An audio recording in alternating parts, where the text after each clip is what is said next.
I'm not a comic book villain. Do you seriously think I'd explain my masterstroke to you if there were even the slightest possibility you could affect the outcome? Do you ever stop lying? It was for your own good. You've got to trust me. Why? Whose side are you really on? Why weren't we told about this? Settle down, son. No, I have no intention of settling down. Shoot up. You should eat something first. Keep up your strength. When I get back. You're a stubborn piece of work, you know that.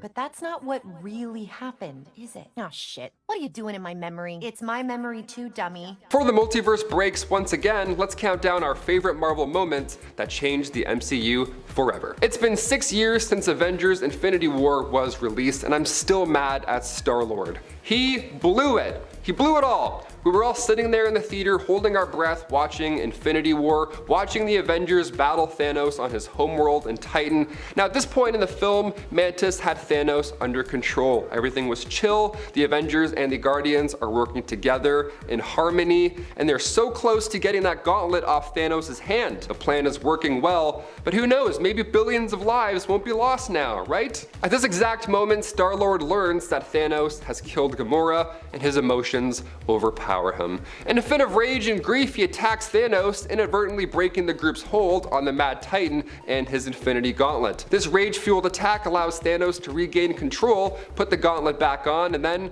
proceed to turn half of all the universe into dust. Yeah, I'm sure Tony and Natasha would have a few choice words for Star-Lord if they had the opportunity. Falcon and the Winter Soldier took a grounded approach in contrast to WandaVision within the Marvel Cinematic Universe. This Disney Plus series centered on Sam Wilson's journey to becoming Captain America, marking the first time in the MCU that a character officially inherits the mantle. Sam's debut in the iconic suit and shield looks pretty spectacular in recent stills from Captain America: Brave New World. Subsequent Phase 4 projects continue this trend by transforming other MCU characters into legacy heroes, paving the way for a new roster of Avengers. Notable successors include Kate Bishop, Jane Foster, Shuri, and potentially T'Challa's son. I don't know what's going on with Jane anymore, but we'll see. In The Falcon and the Winter Soldier, a new team of superheroes is introduced to the MCU, the Thunderbolts. This team is quite distinct from the Avengers in their approach to heroism.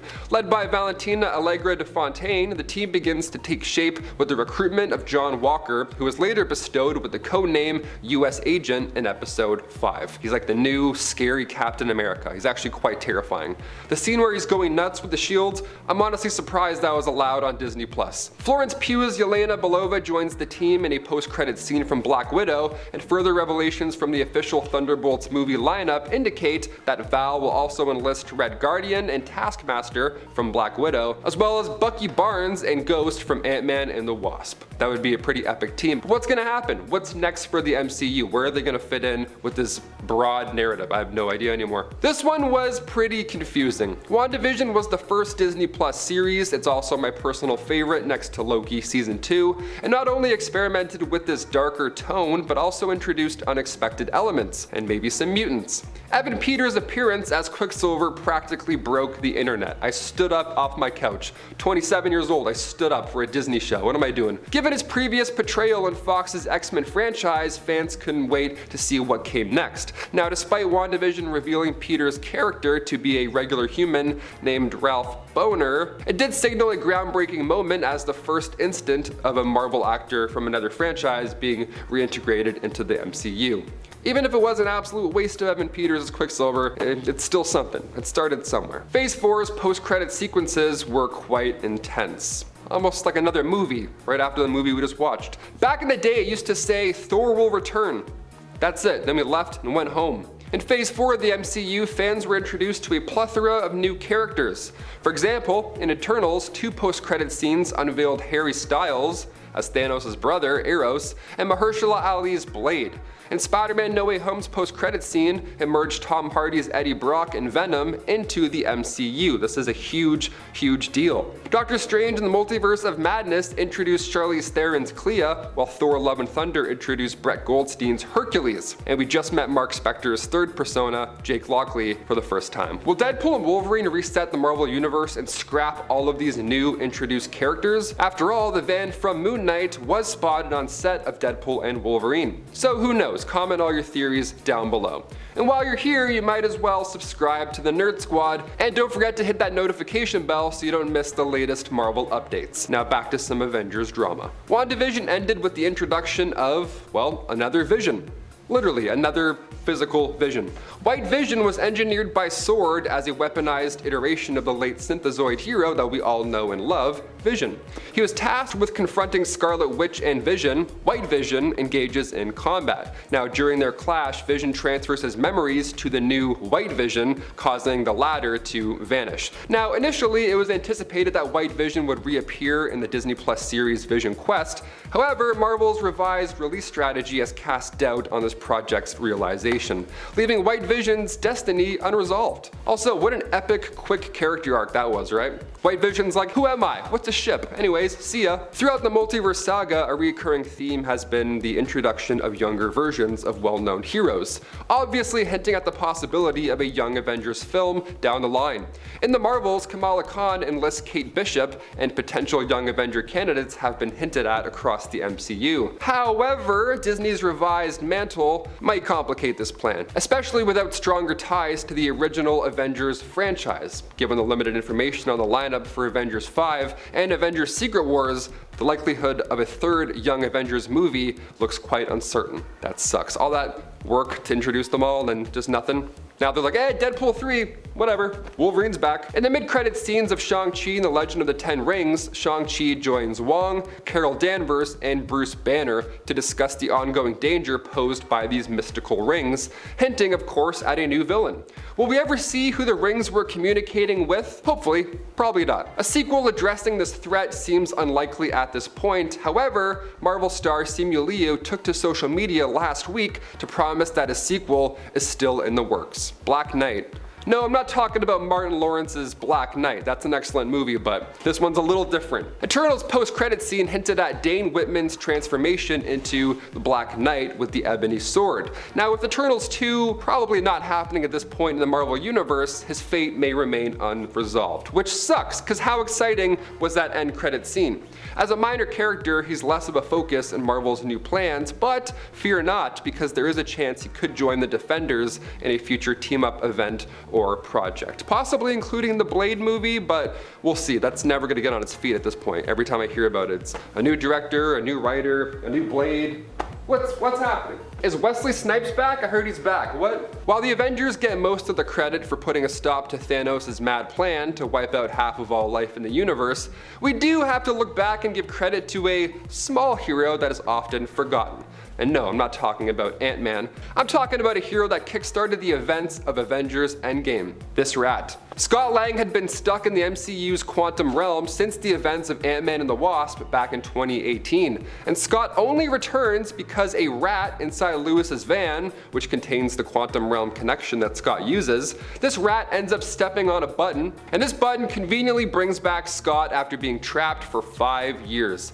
Now allowing the Avengers to identify a path forward, or backwards. Time travel is so confusing. Thank you, Stuart Little, you literally saved the universe. The Immortal Hulk, issue number 8, written by Al Ewing with additional work from Ray Jose, Paul Mounts, Joe Bennett, and Corey Petit, was a doozy of a time. The entire storyline is not for anybody with a weak stomach, but this particular comic takes things to a whole other level. As evidenced by the series title, Hulk has become immortal, and in this issue, Dr. Clive vivisects Hulk and places his body parts into various jars to determine how his immortality functions. He makes an intriguing discovery by noting how Hulk's appendages will find each other when separated, allowing him to become whole again. Well, in a terrifying moment, Hulk reveals he's simply just hanging out through all of this, and with no effort at all, he breaks the jars. Sadly for Dr. Clive, the jars are spread out around the room with the Doctor in the middle. Hulk's body rebuilds itself around Dr. Clive, consuming him in a horrific display of body horror. Seeing somebody absorbed by Hulk's organs and bones is absolutely terrifying and disgusting, and Immortal Hulk capitalizes on plenty of these shocking sequences. There are numerous other body horror moments, like Hulk crawling out of Bruce Banner's mouth. Heck, in another issue, Hulk has to fight Rick Jones, his friend whom readers thought had previously died, but was resurrected as an unholy abomination, pleading "kill me." Like, there's just so much, and it was just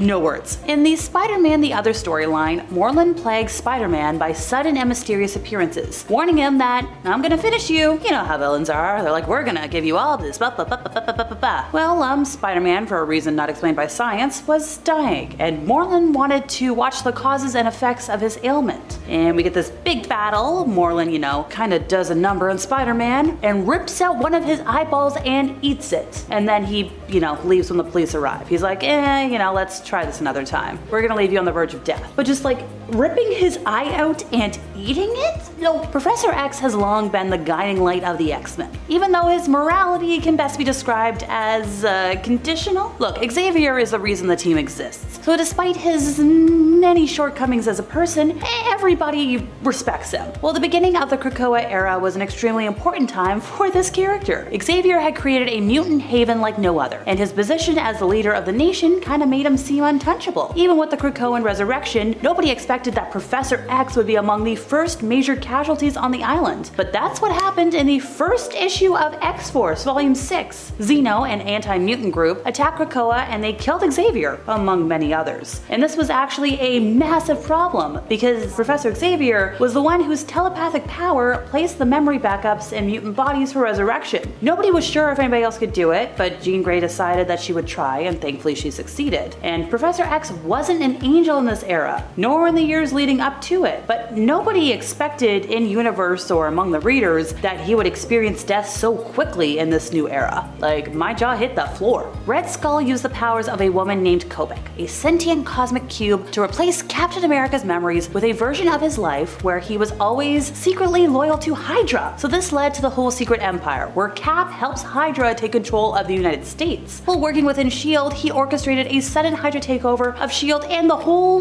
States of America. As the supreme leader of Hydra, he and the Hydra High Council attempted to use the Cosmic Cube to rewrite reality and history back to the Hydra reality. Now, this act was particularly heinous because it wasn't just a move against Captain America. It was a move against everybody who viewed the hero as a symbol of hope, including a lot of outraged fans in real life. Even when Cap eventually returned to his usual America-loving self, the damage to his reputation was done.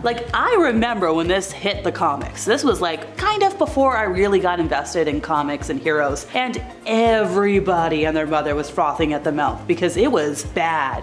Nobody saw it, nobody wanted it, I think a lot of people hated it. The removal of Wolverine's adamantium and the revelation of his bone claws all transpired in the 1993 crossover event Fatal Attractions. Drawn by a number of artists such as Adam and Andy Kubert, the storyline saw Magneto, who had at the time been an ally of the X-Men for years, return to maniacal villainy. And rather fittingly, this return to the old status quo also marked the 30th anniversary of the X-Men franchise as a whole. So, Wolverine, easily the most popular X-Man. He's pretty recognizable by his set of adamantium claws, kapow. Unbreakable and utterly dangerous, the metal weapons are a reflection of Wolverine's own personality. And for the longest time, the true nature of these claws were unknown. They were believed to be unrelated to Wolverine's mutant powers. But a fateful encounter with the once again villainous Magneto finally revealed the truth about these claws, albeit at the expense of their stainless metal finish. So Xavier's in this fight, he's wearing this crazy exoskeleton, and he's forced to take the fight to Magneto on Avalon. Magneto keeps his opponents at bay, including Quicksilver, but Wolverine manages to get the drop on him. So Wolverine tries to stop the master of magnetism once and for all, almost lethally slicing his torso, and enraged and clearly uninterested in the song and dance, Magneto does even worse by Wolverine, liquefying the adamantium on his skeleton and ripping it out of his body. This overloads even Wolverine's incredible healing factor, leaving the mutant near death. It's only in the succeeding issue, where Wolverine pops his claws again in pain, that it's shown that they were always in fact bone claws, which adamantium had been bonded to. So with Magneto having removed the adamantium from his skeleton, Wolverine would become wilder than ever, transforming into a vile, animalistic caricature of what he once was. Wolverine's heroic heart would test its mettle after his bones were stripped of theirs. Ouchie! When Moon Knight gained the full power of the Phoenix Force in Avengers issue 36, readers were absolutely shocked that the Phoenix Force had chosen such a turbulent character as its new host. Now, it has been well documented at this point that Moon Knight struggles to have control over his own actions, and his possession of the Phoenix Force could spell certain doom for Earth's mightiest heroes. Well, miraculously, in the next issue, Moon Knight saw how dangerous the Phoenix Force could be in anybody's hands, much less his own, and forcibly separated himself from it. So the the Phoenix Force has had dozens of hosts before, but none have ever been able to tear themselves from it and its influence like Moon Knight. So while his acquisition of it was shocking enough, his clarity and decision to get rid of all of it on his own was something nobody saw coming. So it is said of many iconic villains that their evil knows no bounds, but this is especially true of Dr. Doom, who did the unthinkable after rejection by one of his former Latvian lovers. So whereas most of his plotting is to take over the world and rule it as a ruthless tyrant, Doom's most heinous acts are when he shows his utter disregard for humanity on a personal level. He has struck terrible and unforgivable blows against his foes, causing the death of the Thing at the hands of Reed Richards, sending Richards and his son to hell, and causing the Human Torch to stay permanently ignited. Even so, it is what he did to the one woman who loved him that makes him truly terrible. So Valeria had grown up with Victor Von Doom. They dated when they were younger, and even though he weathered the first breakup just fine, largely because it was his choice to leave her behind when he went to study in the States, he didn't handle everything afterwards really well. After rescuing her from the clutches of another villain, Diablo, years later, her rejection of the man he had become was, brutal. So he kept her confined. He attempted to change her mind with displays of his power as a ruler, which shows how his own endless ambitions are his love language. So when this show of force brought him into conflict with the Hulk, it gave her a chance to flee to Georgia, where she was certain Victor would leave her alone. Well, like the familiar script, and because he's a bad guy, he shows up once again, this time without armor or the trappings of his supervillain persona. He's like, no, I'm giving it all up. Love me. Well, it's Doom. There's no happy ending. Instead, oh boy, folks, brace yourself. So as a man who wields both science and the sorcery, Victor leans heavily into the occult. He made a deal with the Nether Demons to exchange something irreplaceable for his ascending into, being a powerful sorcerer. This stems from Doom's belief that he missed his chance at even greater magic. Sacrificing Valeria's love manifests in the most grisly way. He kills the woman and strips her of her skin to make a magical suit of armor from her flesh. Look, I think even Thanos in the MCU might have given a second thought to sacrificing Gamora if he had to wear her skin after. This year, the year of our Lord, circa 2024, we were delightfully treated to another dystopian Avengers future storyline in the form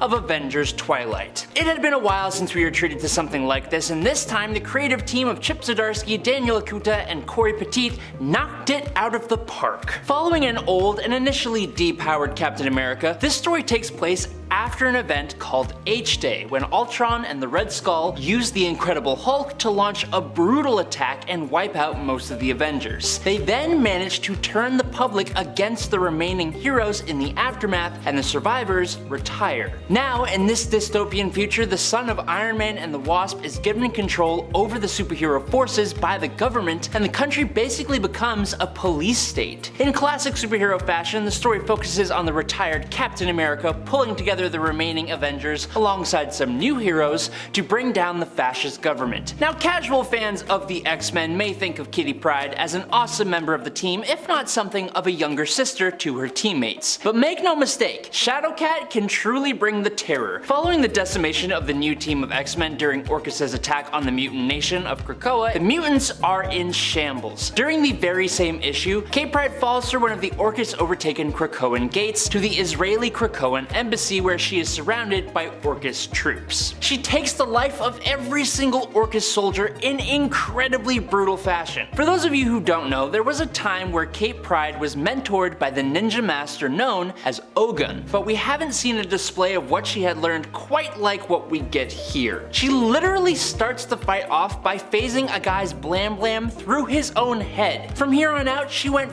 full Shadowcat and held nothing back, and it is spectacular. Now, while we're on the topic of recent stories that involve the X-Men, I think it's safe to say that no one expected the awesomeness that was Sins of Sinister. Basically, in the Krakoan era, the villain and mutant geneticist Mr. Sinister is given a second chance on this new mutant nation. Mr. Sinister finds a way to give himself control over the entire mutant population using the mutant resurrection protocols to essentially brainwash and control everyone. Sinister's ways push the Marvel Universe into a dystopian timeline, one that we get to see play out over the span of 3 different eras. And what happens within those 1,000 years is crazier than anyone was ready for, with mutant chimeras spliced together with multiple different powers, a whole religion of Nightcrawlers, and the Juggernaut who goes hurtling through space for 1,000 years until being used as a bullet to wipe out Thanos. The whole event was fantastic, as it gave us awesome alternate futures where the craziest of things happen. In the finale of the 2011 5-issue miniseries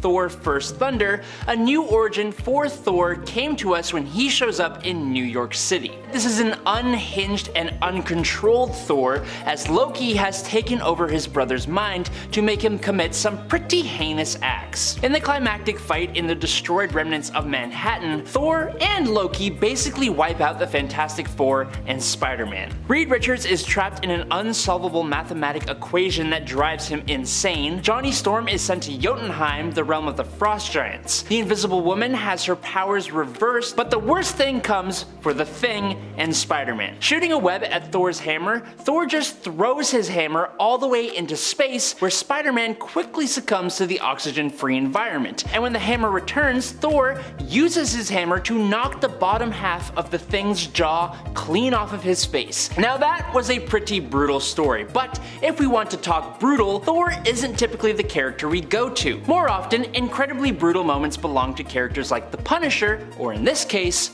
Moon Knight. During Charlie Huston's 2006 run, Mark Spector is in a wheelchair, and in the second issue, Mark recalls how he ended up there. In a flashback, Mark and what is arguably his #1 nemesis, Bushmaster, brutally fight along some rooftops until Bushmaster savagely throws Mark off of the roof, and he comes crashing down, bouncing off of fire escapes, and breaking not one, but both of his knees. It's rough. Bushmaster comes in hot for the final blow on what he thinks is a defeated Moon Knight, only for Mark to land multiple crescent darts deep in the villain's neck. The anti-hero then climbs on top of his nemesis, and using another crescent moon, he relieves Bushmaster of his face. Now, some things that Moon Knight does can be argued as justified, but this one, there was pleasure under that hood, like for sure. Spider-Man is a cornerstone of Marvel Comics. Some may argue that he is their most popular character. This icon has gone through a ton, but one of the ones that no one was really ready for was when he was completely wiped out.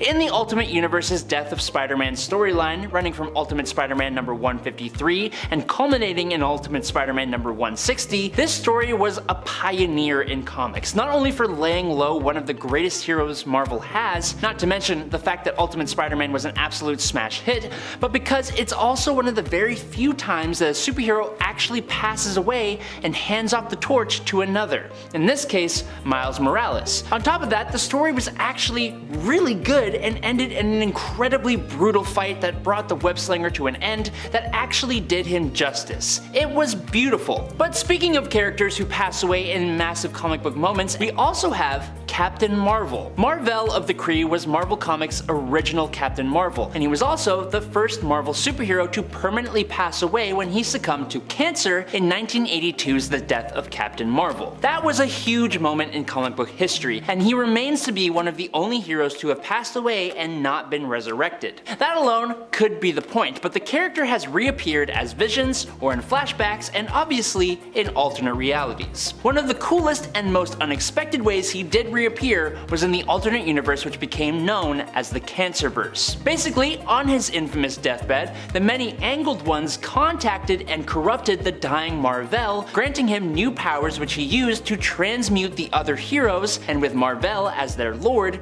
they completely took down the Avatar of Death, which in turn completely destroyed death itself, stopping people from ever actually passing away. The 90s were a rough time for comics, and to help fight the abysmal sales both Marvel and DC were facing at this time, the two companies staged a crossover. When two entities known as the Brothers, the embodiments of both the Marvel and DC multiverses, remembered each other's existence, they pitted combatants from their respective realities against each other to decide who was better and who should be destroyed. This gave us the 1996 series simply called DC vs. Marvel. DC vs. Marvel was shameless fan service, but no one cared because it was super cool. As a solution to the conflict, the Living Tribunal from Marvel and the Spectre from DC joined forces and combined the two universes together, creating the Amalgam Universe. A crossover like this hasn't happened before, and it probably won't ever happen again. Amazing Spider-Man number 700.3 gave us one of the most horrifying Spider-Man scenes to date. The issue gets off to a start as the wall crawler takes on Russell Brockstall, Firebrand. Now I don't know if you know, but fire and spiders don't normally go together. By his own admission, Spidey in this story is completely off of his game, apparently from eating too much of Aunt May's pie. After one too many quips pushes him over the line, Firebrand unleashes his full power. Now fair warning, the art here is not for the faint of heart. There is a close-up of Peter's face as Firebrand turns up the heat, firstly showing his Spidey costume burning away, followed by his actual skin crackling and burning. Parker actually survives all of this and manages to crawl out of the rubble with his skin literally melting. There is no doubt that this would have been the end for our friendly neighborhood Spider-Man if not for the swift arrival of paramedics who managed to find his body and take him to the hospital. And ending off our list today, we are going back to more recent stories. Specifically, we are talking Avengers X-Men Eternals Judgment Day. This event from Karen Gillan follows a couple of things. The mutants gaining immortality with their resurrection protocols, the Avengers learning Celestial secrets from their new base inside a fallen Celestial, and the Eternals learning that mutants are actually closely tied to their mortal enemies, the Deviants. It leads to an absolutely massive conflict between the mutants and the Eternals, with the Avengers trying to come in between. While the arrival of Uranus could take this spot, during the mentioned Judgment Day, the whole population of the Earth is literally judged by the progenitor Celestial, which was awoken by the Avengers and a faction of rebelling Eternals. This massively powerful godlike being starts passing judgment on everyone from everyday people to superheroes to villains like Doctor Doom. They all do everything they can to try and turn the tide. Despite all of that, the progenitor deems them unworthy and literally begins eradicating everyone, like with no qualms. It's really cool, you should give it a read. Let me start with Blood Hunt. It's a bit unexpected. Spoiler warning. However, that kind of start might not be for everyone, and I know for me, I was not expecting to be thrown right into the action. For those of you that have been following along with Moon Knight, this might be a little less jarring for you, or perhaps if you were following along with the short-lived Blade series, we are right away thrown into the action where our heroes are up against what feels like an unstoppable force. They're forced to take on a unified world of vampires who also seem to have grown in number unexpectedly. These vampires aren't just swarming the earth, but they are also all seemingly united somehow. When it comes to the Dark Force dimension, it's not something that I think about on the regular when it comes to Marvel Comics, which is why I was really excited and really surprised to see it used in this story. In Blood Hunt, all Dark Force wielders are basically being used as a tool, as a gateway, to open up into the Dark Force dimension to flood the earth with darkness, thereby blocking out the sun, which provides an opportunity for the vampires, of course, to attack. They attack all together, fully, seemingly organized under one leader or cause, but we don't know who or what that is. We don't know how they coordinated this attack, how it was all planned. It all happened so suddenly. How were they able to open up all these portals inside of Dark Force users? We just know they managed to do it. This does mean, sadly, that Cloak is one of the people who is caught up in all of this. Cloak is used as a portal to access the Dark Force dimension, being converted into just a pure portal of energy. So I guess we have to say rest in peace to all the other Dark Force related heroes and villains, or at least rest in peace for now. Not only am I sad to hear this in terms of Cloak, who I do like and I honestly think does not get enough love in the comics, but I'm also sad to hear this in regards to Shade, who's a mutant and a drag queen, and is also a hero who can teleport through the Dark Force dimension. Also doesn't get enough love in the comics. And if you were thinking to yourself, well, that doesn't sound so bad, I mean, we have magic users out there who can help with this, that can close the portals, the answer to that is no, we don't have that. At one point near the beginning of the story, Iron Man has a conversation with Scarlet Witch, where he's essentially asking Wanda to use her magic to just close the portals. But as Wanda explains, that's not the way it works. Just like how Tony can't do anything with his tech and his suit to do that. Wanda also is not able to solve this problem with just, her magical abilities here. Of course, while the whole world seems to be under siege in Blood Hunt, it might surprise you to learn that there are still some seemingly safe places on the planet Earth. Or at least you might not be surprised to hear that this place is safe, but you might be surprised to hear how intense the security is here. Or well, maybe you wouldn't when you realize that, yeah, we're talking about Latveria and we're talking about Doctor Doom. Still, I did find these panels a bit surprising in a fun way, in the sense that we just get to see people escaping into Latveria, who are of course running away from vampires. As soon as they step across that border in pursuit, those vamps get straight up flambéed. What's worse is that the people who trespassed into Latveria are now being welcomed in as citizens, basically forced to join up with this nation for fleeing there to get security. So while they are safe, they are now going to have to play by Latveria's rules. Doctor Doom is taking advantage of the situation to use it to boost his own population, it seems, recruiting people for the country. Honestly, I love this. It feels so Doom. Doom's like, I'll save you, but now you just have to bow down to me. Cool? While the events in regards to Latveria and Dr. Doom might not be as surprising to some, this next one is where I could not take my eyes off of this comic. This next one caught me so off guard because it's just something that happens so fast. This, after all, is just the beginning of Blood Hunt right now. We're just at the start of this event, so you wouldn't think we would go quite as hard as this, but that's what we're doing here. While the Avengers are there to respond and help Earth, they actually get pulled away momentarily by Blade, who says that he actually has some intel for them. He's gonna, help them out. He has some information and they all have to head up to the city, which is their current headquarters. For those that aren't aware, the city is basically a sentient city. It's floating. It's where the Avengers are based. Blade gets beamed up, all the Avengers get called in to have a quick meeting in the city, and that's when it's revealed that Blade is not actually on the truck that got beamed up. It was beamed up, but instead there are vampires in that truck. Vampires who belong to a group known as the Blood Coven. These are vampires who have fed on superpowered blood or supernatural blood and are using that to give them enhanced strength, enhanced abilities that make them extremely powerful foes. As a result, it seems as if the Avengers have met their matches, and most of them, well, almost all of them, are taken out in issue 1. This also extends to their headquarters because, yes, the city is sentient, which means that not only is it the base of the Avengers right now, but it's actually also like a member of the Avengers team. A little while ago, I did a list talking about some of the new Avengers members, and the city was actually one of the people that I discussed and put on that list because they did recently join up with the team, and the city is actually not a member that escapes the Avengers team fate here. They too end up being taken out.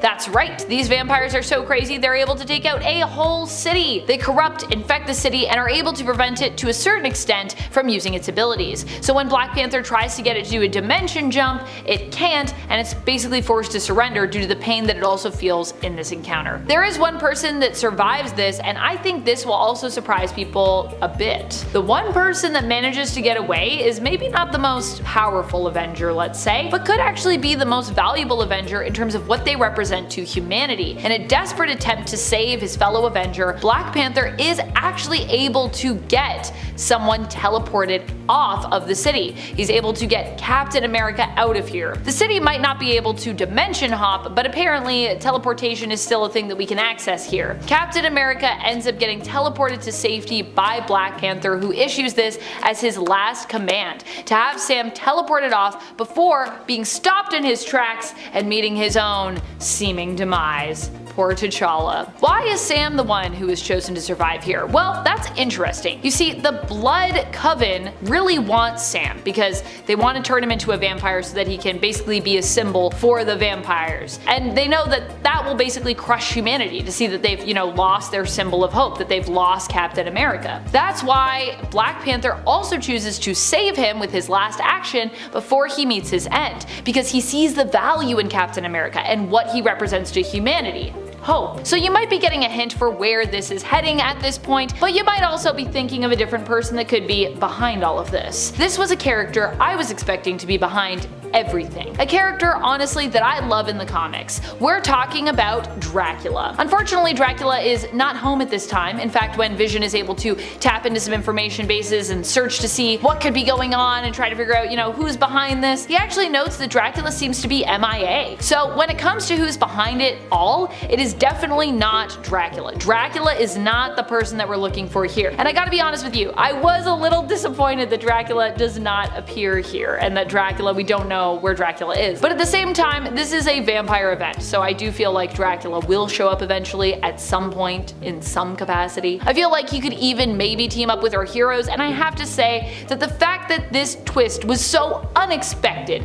actually made me not miss him as much as I was expecting to. So how did this plan come to be? How did these Dark Force portals open up? Well, this does get explained in the issue, and apparently it's actually due to some Atlantean rituals? Which makes me wonder how this was something that the vampires found out about, and how they're able to use it, and what's going on with Atlantis. Are they working with anyone there? I'm just curious, or did they just, read a book? If anything, in regards to this event, I was just not expecting to see a reference to Atlantis here, but we went there. That's a thing. And finally, major spoilers for the setup of the Blood Hunt event and Blood Hunt issue number 1 here, but I would say probably the most unexpected thing that happened here was the reveal of who is actually behind all of this. Now, if you've been listening to this video, you might have gotten some ideas from some things I said. I did obviously spoil that the Avengers are taken out here. I feel like I didn't spoil anything that's like actually a major twist. So I feel pretty safe that up until this point, you know, the spoilers haven't really been the most spoilery that we could go. The spoilers that we gave here were, I would say, on the lighter to mid side. But this one is a big spoiler. It's like final page, last panel reveal. So I'm just going to say it, but you have been warned. The person behind Blood Hunt, behind the start of this event, behind these vampires coming together,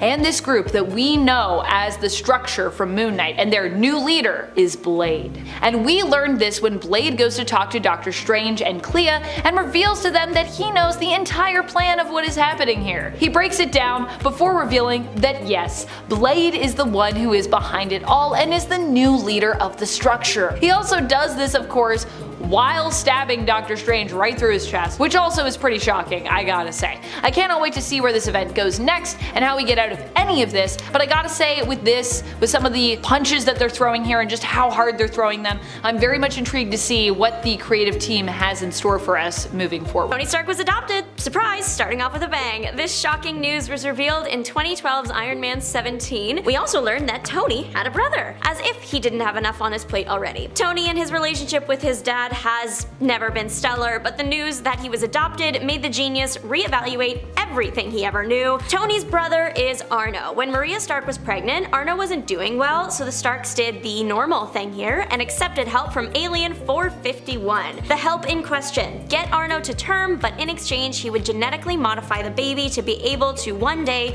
wield the most powerful armor in the universe. Either way, the Stark boys ended up wielding powerful suits of armor. Howard Stark made his own modifications to Arno while he was in the womb, and those actually made his health decline. Alien 451 could not know that happened, so the Starks adopted Tony as a cover. That is so sad. Tony deserved a loving family, not being a cover-up story for an alien. Arno was kept away, and Tony was eventually brought up in the spotlight. Eventually Tony and the alien met up, and Tony was in this powerful suit, but it obviously didn't work. Tony had to investigate why. He's Tony Stark, and that's why he found out about his brother. Coming to terms with an island being a sentient mutant is already a big ask, but having said sentient mutant island get a girlfriend, it's borderline too much. Strap in everybody, this is about to get wild. So Krakoa, the now safe haven for mutants, got a girlfriend, Arakko, also a sentient island. Here's the thing though, Krakoa and Arakko used to be one human-shaped mutant called Akara. Akara eventually grew to the size of a massive island and then was split in half by the Twilight Sword. When that happened, a portal opened to Amenth, a place full of demons and bad things. One half of the island went there, Arakko, and the other half of the island stayed on Earth, Krakoa. They were separated for a long time. Then Summoner was coming to Earth for a mission, but needed a piece of his realm as a transport, so he took part of the Arakko island,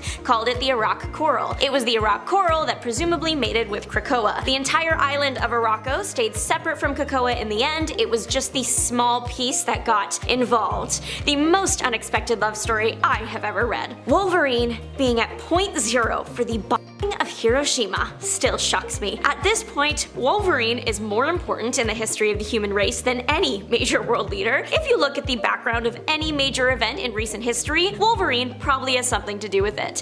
What do you mean he was at the bombing of Hiroshima, and what do you mean he survived? Healing factor goes crazy. How did Wolverine end up at the location of the drop? Well, it was World War II, and Wolverine was captured by some Japanese soldiers and sent to jail. He escapes jail with this guy, Ethan Warren. He is a problem, we will cover that in a second. Wolverine gets romantically involved with a local girl after escaping, and he experiences peace for a short while until Warren shows up and wrecks everything. He ends Wolverine's girlfriend, and Wolverine starts to fight him. It's a pretty intense fight that would need something pretty serious to stop it. Imagine my shock and surprise when that something was the bomb. Obviously, the city is destroyed, the fight is over, and the comic ends with Wolverine emerging from the wreckage, looking surprisingly not the worst he's looked, but it's in the top 5. Captain America joining the Avengers after being trapped in the ice feels like such an important part of the character's story. It's hard to believe that it was once a surprise. The character went into the ice in 1945 and was revived arrived in 1964, but the comics featuring the Captain continued to be published in the 1950s, so what's going on? This was explained away in 1977 by another person taking over the Captain America mantle to keep the spirit of America alive. That person was William Nasland. All the Captain America stuff that happened when Steve was in the ice still happened, it was just this different guy, so Marvel successfully explained why they could bring Steve back in 1964's Avengers 4, and it would all still make sense in the timeline. According to the Avengers 4 comic, Steve Rogers was brought back because of fan mail. An avalanche of it demanded he return, so thank you to those fans. Marvel would not be Marvel without Steve Rogers. Peter Parker's parents being out of the picture is very central to his character, but one time they returned, and if that wasn't surprising enough, it was revealed that they weren't actually his parents, they were robot versions of his parents. It was the 90s, and that's all the explanation I will give. Moving on, I'm kidding. So, Amazing Spider-Man issue 365, Peter's parents. They are back in business. Welcome back, Richard and Mary Parker. No warning, no call to say they are dropping in, they just show up after resting peacefully for decades worth of comics. Turns out though, they weren't really Peter's parents, but robot versions of them. That was revealed 2 years after the parents were reintroduced, so Marvel kept this up for a while. The robots were sent by a villain named Chameleon because he wanted to figure out who Spider-Man was, and he figured that since Peter Parker gets all the best pictures of the web-slinger, he must know him personally. He was right. A wild plan, but at least he was right. The parents' robots had all the memories from the real Parkers and could simulate humans' emotions, and that programming led to Chameleon's downfall. He did too good of a job because Robot Mary actually started feeling motherly affection towards Peter and ended up protecting him and his identity in the end. Remember that time that Jean Grey died but actually didn't die and was really preserved at the bottom of the ocean by the Phoenix Force? Wasn't that wild? Now this is just part of the history, part of the Marvel lore, but put yourself in the shoes of a reader from this time. This was big news. Jean Grey had sacrificed herself to stop the Dark Phoenix from returning. It was big, it was emotional, she literally passed away. She was going to stay 6 feet under, but then Marvel wanted her back to join a team of X-Men because they needed a girl on the team. Originally, that girl was going to be Dazzler, but that fell through and they wanted Grey instead. So now, instead of being 6 feet under, Grey was actually about 50 feet under the water in Jamaica Bay, kept perfectly safe from harm for all these years by the Phoenix Force so that it could have a proper host. Surprise! Then it was a surprise squared because Madeline Pryor also existed, and she was a clone of Jean involved with Cyclops. Then when the real Jean showed up, Cyclops left her and that made him look really bad. It's hard to picture the Marvel universe without Jean Grey, but this comeback did rock the boat in the 1980s. Franklin Richards not being a mutant anymore? What was that for? Just to make us suffer? Franklin is the son of Mr. Fantastic and the Invisible Woman, and for a very long time he was a mutant. Not just any mutant, he was thought to be one of the most powerful mutants in the Marvel universe. That's a big deal, and it's been that way since the kid was a toddler and saving the world. Everybody wanted Franklin on their side. I cannot blame them. The X-Men wanted Franklin on Krakoa. It makes sense. He was an incredibly powerful mutant, and they believed he should be around other people like him. Only his parents disagreed. They believed that since he was a child, he should be home with his family. I see both sides here, but the X-Men and the Fantastic Four got into a pretty big fight over it in Washington Square Park. People's cars were smashed, insurance was called. In this fight, we find out that Mr. Fantastic muted his son's mutanthood so that he couldn't cross into Krakoa, which permanently damaged that relationship. Then, when Franklin did end up on Krakoa after a number of fights with his parents, he made a bunch of friends and kind of started making a life for himself there, but surprise, LOL, it was for nothing. All those relationships and family drama and smashed parks for nothing. It was explained away by Franklin having powers so powerful that he was unconsciously making it appear he was a mutant, but when he lost his powers, he couldn't do that anymore and the truth was revealed he wasn't. Imagine that being your teen years. It's a good thing the Fantastics are rich because they are going to need an amazing therapist to help Franklin with all this. Spider-Man and Mary Jane's forceful divorce was so out of left field, it still rocks me to my core. So, in Spider-Man One More Day, Aunt May is really sick,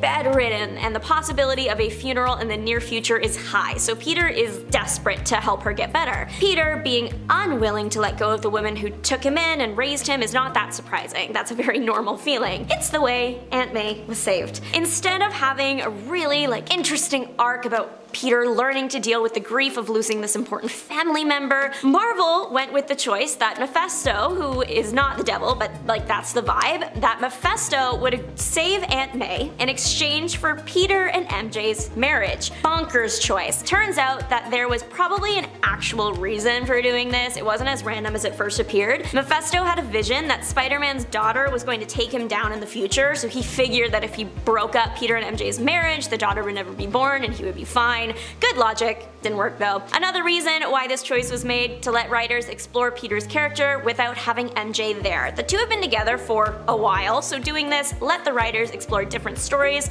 that they might not have been able to if they were still married. Wanda and Pietro not being mutants and not being Magneto's kids. This topic has been brought up so many times on this channel, I almost want to do an official count, but literally, can you blame us? What was Marvel thinking? This is the kind of thing that you block someone for. For years, decades, Wanda and Pietro have been mutants and the twins of Magneto. Then one day, Uncanny Avengers Volume 2 drops and the Marvel Universe has never been the same. Wanda and Pietro are not mutants all of a sudden, and instead were twins stolen from the Maximoffs to be experimented on by the High Evolutionary, and that is why they have superpowers. That brings in the other big sore spot. If they were stolen twins from the Maximoff, then they aren't Magneto's kids. Marvel just broke up a family that has been around forever. Luckily, they did acknowledge the years of history by showing that even if Magneto isn't their biological dad, he will always be a father figure to them, so thank you for kissing that paper cut, Marvel. Still, it creates some plot holes, like we know Magneto has twins because they were born, we saw it, so where are they? Magneto is one of the most powerful mutants out there, so his kids would probably be pretty powerful too.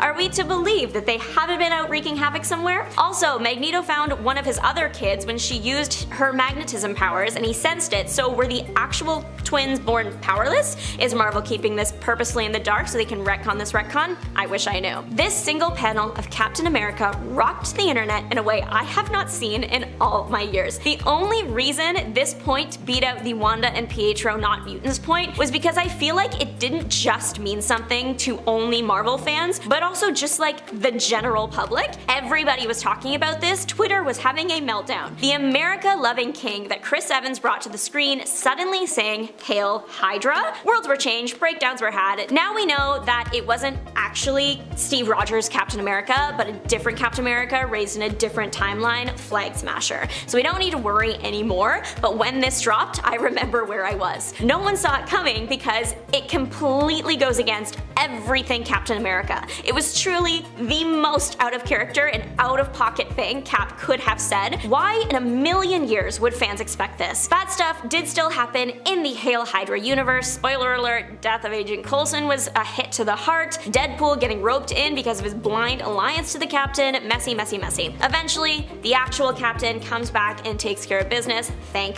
goodness. It's probably common knowledge to most readers by now that Nightcrawler is the son of Mystique, something that was revealed and confirmed ages ago in 1994. Now, to cut the story short, Mystique was posing as a German woman and became the wife of a very wealthy and regular human man. After giving birth to a very much not normal human mutant child in the form of a Nightcrawler, she ran away, abandoning baby Nightcrawler. It was later revealed that Kurt's odd appearance wasn't just due to Mystique being another blue mutant, but it was actually due to his real father, which was not the human man. Kurt's biological father was actually Azazel, a member of an interdimensional group of ancient demon-like mutants. But oh no, not actually. Never mind anyone who had been believing that, since it was revealed in X-Men Blue Origins issue 1 that Nightcrawler is actually the son of both Mystique, taking the form of a man, and her longtime lover, Destiny. While this is a weird retcon that a lot of people hated, it was actually the original plan of Chris Claremont, so it's actually kind of a win. If any of y'all watched X-Men 97, if you haven't, then I suggest maybe you just skip ahead to the next point in this video because we are talking about X-Men 97. Okay,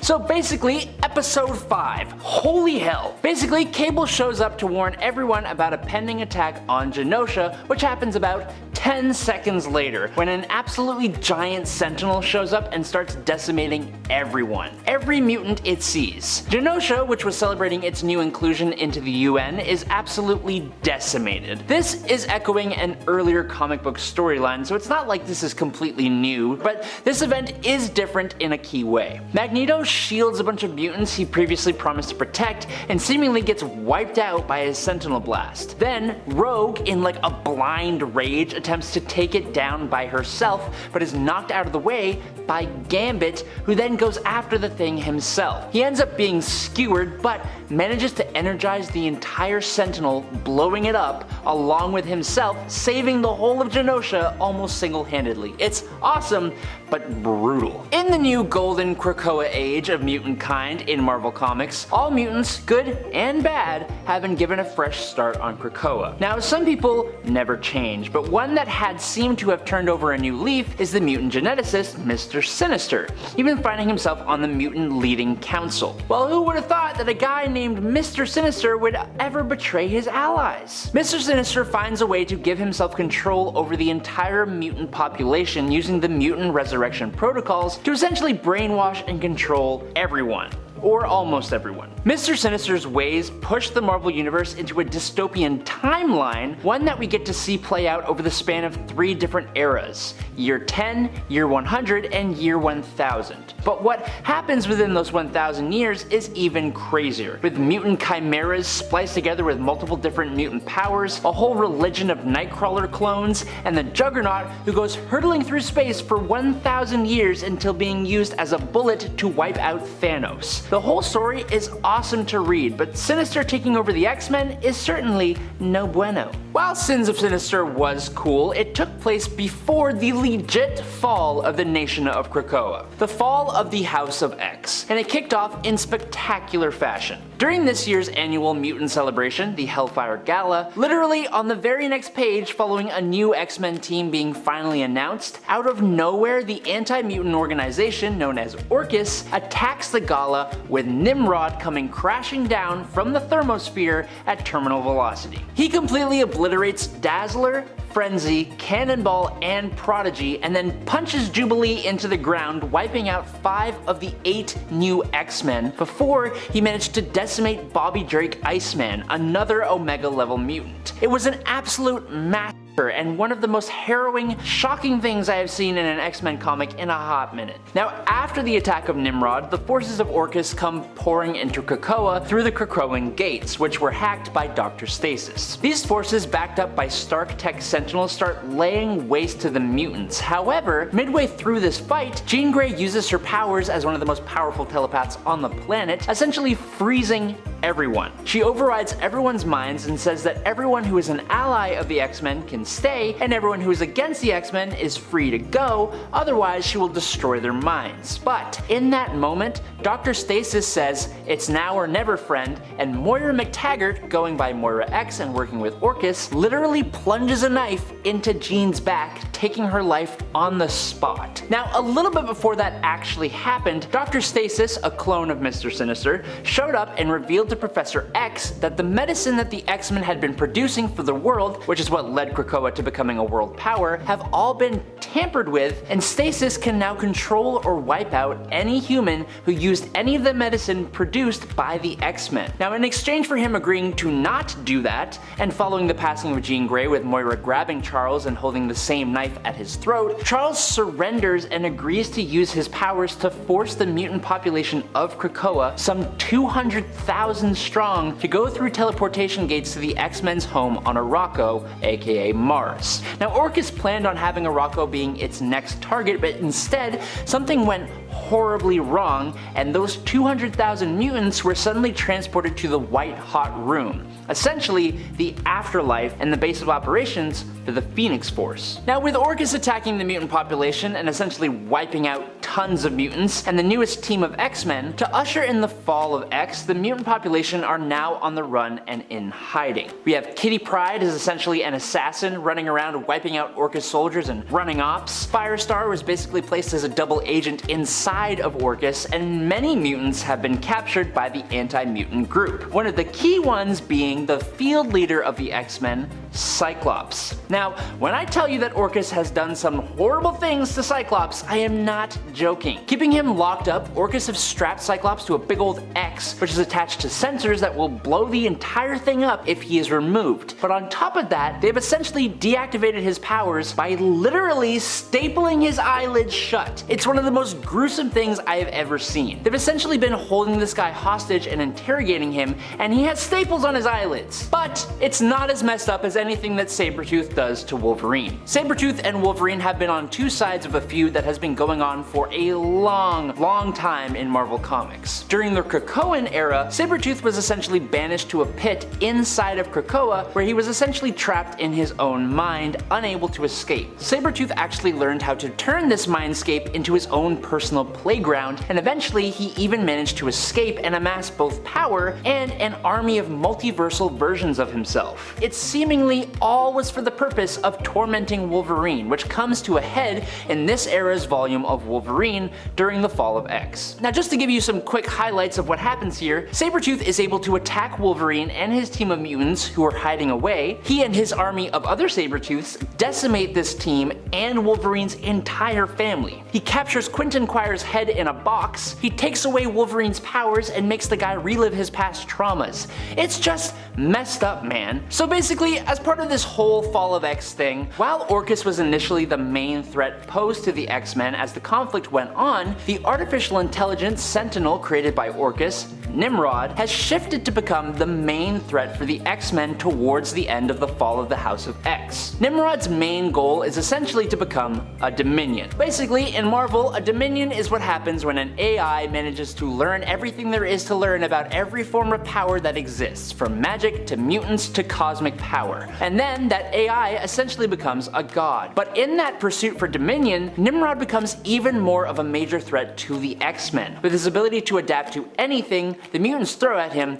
he's able to hold his own with lethal effectiveness. He's able to take on Rogue and Colossus at the same time, two incredible powerhouses. Now, while Nimrod was attempting to achieve Dominion, in issue number 4 of the event, Professor X basically betrays literally everyone and makes a backdoor deal with Nimrod. Professor X's whole goal during this era of Marvel's mutants was to create a safe haven for mutants, with Nimrod now setting his sights on grander goals than destroying all of mutantdom. Professor X tries to make a deal where the mutants will not try to interfere with Nimrod's plans as long as Nimrod promises to spare them and let them continue living on the island of Krakoa peacefully. Xavier even offers to deal with a nuclear-capable vessel being launched by the USA in return for Nimrod leaving the mutants alone. Now, while Cyclops does try to stand against Xavier, it doesn't stop the Professor from actually taking control of the mind of a soldier on that nuclear ship and blowing it to complete smithereens, while Cyclops is forced to just watch it happen. One of the weirdest things for me when I go back to the movies is the revelation that Jean is a doctor here. Dr. Jean Grey. Dr. Grey. This would, in ways, be incorporated into the comics, or I've seen it kind of come up sorta at certain moments. There have been versions of Jean who uses her psionic powers to basically learn how to be a medical doctor and then kind of like use those skills to treat others, thereby kind of becoming a doctor herself, although not,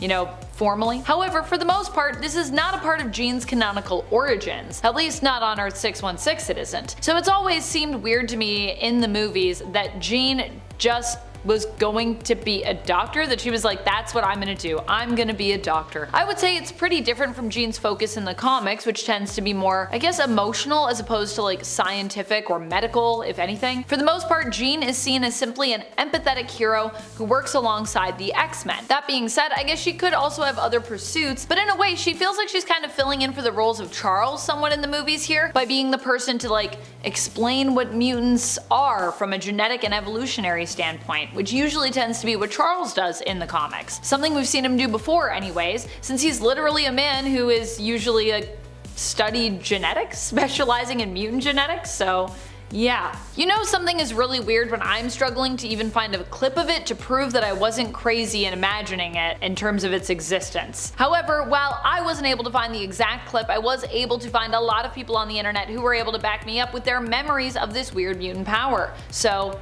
yay, thank you the internet. And next to we meet Jones, whose mutant power is seemingly to change the channel by blinking. Yep, I mean, I know there are a lot of weird mutant powers out there, but this feels weird even for mutants. Grant Morrison is often considered the writer most well known for going ham with weird mutants, so in this regard it could mean that the comics influenced us to get Jones, whose power could extend beyond changing the channel with blinks, but it's never really more clearly defined based on what we see of this mutant. I guess the difference is that in the comics our lovable weirdos like Glob Herman, Beak, or Eye-Boy tend to at least get some more development over time in regards to both their power sets and mutant abilities, and just who they are as people as well, I would say. Sadly, Jones did not get as much time as someone like Eye-Boy has. When I imagine Juggernaut in a film, I think Deadpool did the character more justice. Also fun to see that Ryan Reynolds was also the voice of Juggy in the films, kinda love it. In Deadpool 2, Juggernaut's helmet mostly obscures what appears to be a supersized, overly wide face. It feels as though Kane's power set modifies his look, making him a giant, strong man, as opposed to just, you know, someone who is granted super strength while remaining normal size because of his armor and because of Sidorak and all that stuff. He is a beast in those films, made with the help of David Leitch CGI and being given a voice through Reynolds' portrayal of him. Whereas in the X-Men films he was played by, also I would say a badass, Vinnie Jones, but his appearance, costume, and stance just don't really sell us as much on the character. In fact, it kinda just makes Vinnie look ridiculous, which I also feel like is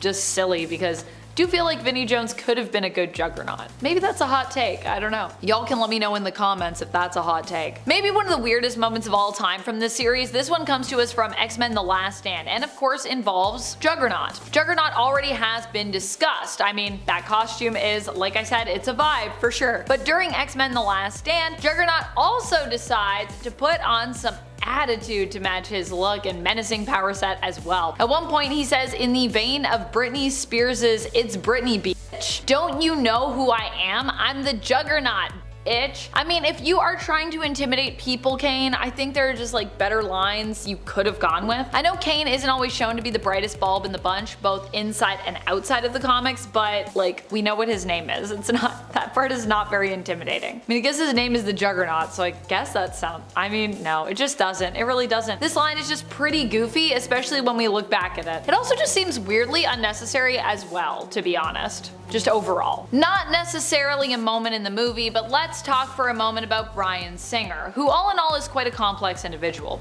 to put it lightly. Bryan Singer has been considered downright dastardly by some and condemned for both his onset and his offset behavior. But at the same time, there are others who have worked with him, specifically some of the cast of the X-Men films, who also felt that he was actually an amazing director despite his flaws. Sure, he wasn't always prepared or on time, and he was known to behave inappropriately, but there are actors who still were impressed by the fact that even sometimes without like seemingly like being super prepared, he knew how to get his shots and get what he needed out of his actors. So he could just come to set and he would just like bing bang boom, get it done. In that regard, most of the cast found themselves actually impressed with his abilities as a director. But there is also something that exists separate from, I would say, his behavior. He was never a fan of the X-Men comics. What? Which is pretty wild to consider. But it makes sense when you take a look at the films. For Singer, the appeal for the X-Men films was actually in exploring the analogy between the mutants and real-world prejudice and discrimination that certain people and groups face. Found that fascinating, and that's basically why he was like, I definitely want to do this. It looks cool. I don't want to read these comics, but I do want to do this comic book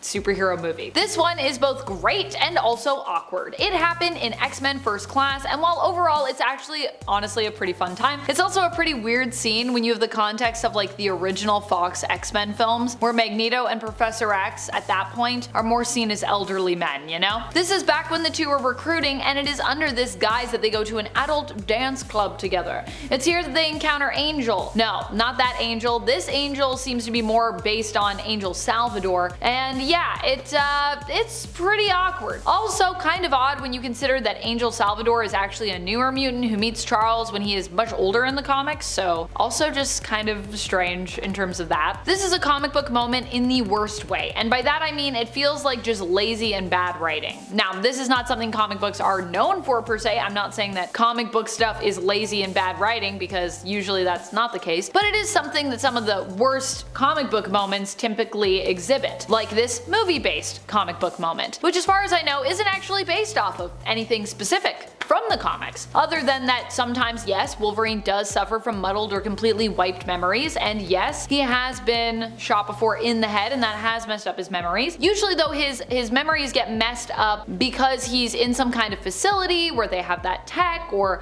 because of trauma that he suffered in his life. However, here Stryker isn't using any fancy machine, but instead he's just hoping that adamantium bullets are gonna do the job. Very bizarre. What's even more bizarre is that this is the intent here. It's just to wipe his mind. That's his intent. Because he's not sure if he can actually kill Logan. How did he even know that this would work? This all goes down, of course, in X-Men Origins Wolverine, because that is where that would go down, isn't it? This machine is admittedly pretty ridiculous when you think about it, but as with most things in the Fox movies, it's just really better if you just don't think about it too much, you know? The mutant conversion machine was something that Magneto created to turn others into mutants. I mean, it didn't work long term, but it did work in the short term. In the first X-Men film, he kidnaps Senator Kelly and uses the machine on him. The whole idea of how it works is kind of wonky and very kind of comic book science-y, with it even being powered by Magneto's own powers, which produced a mutant creating radiation field. Magnets, everyone. What can't they do? Both in the comics and in the films, apparently. I mean, you know me, I love a good goofy magnet moment as much as the next person. I just talked about all the weird ways that Magneto uses magnets over on my personal channel, but going back to this film and thinking about this machine, it's just a